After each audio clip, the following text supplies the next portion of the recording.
Diptih, letna razstava članov in članic Fotokluba Maribor.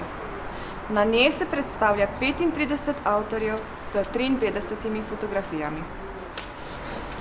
Umetnostna zgodovina definira diptihe kot oltarno ali nabožno podobo z dvema kriloma, ki se lahko razpeta.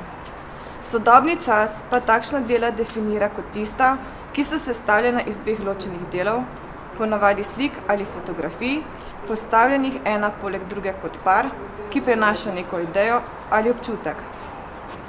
Vsi diptihi namreč tvorijo neko dvojnost, binarnost, polarnost ali analogijo.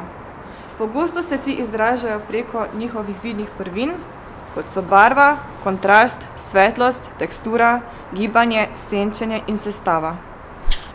Prav tako pa se navezujejo na razmišljanje o delu, njegovem konceptu ter psihološkem in čustvenem razmerju med dvema deloma diptiha. Diptihov pa so se lotili tudi člani Fotokluba Maribor, ki so se v skupinski razstavi odločili prikazati njihovo čudovitost. Fotografije, ki so predstavljene kot diptihi, so narejene v črno-beli in barvni tehniki ter prikazujejo različne podobe ter motive. Fotografi so se najpogosteje lotili motiva urbanizma, arhitekture in industrije. Tem motivom pa so našli njihov diptih tudi v naravi.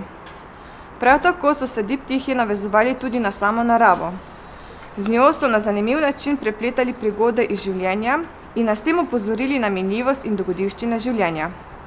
V diptih so vpletli tudi delo in ljubezen, ki sta pravzaprav stalnici našega življenja.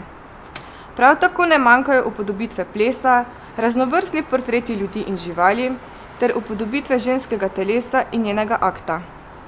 Prisotne so tudi upodobitve tihožitja. Fotografi so se združevanja fotografij v diptihe lotili na različne načine, zato so diptihi članov Fotokluba Maribor vsekakor raznoliki, z zanimivimi konteksti in asociacijami.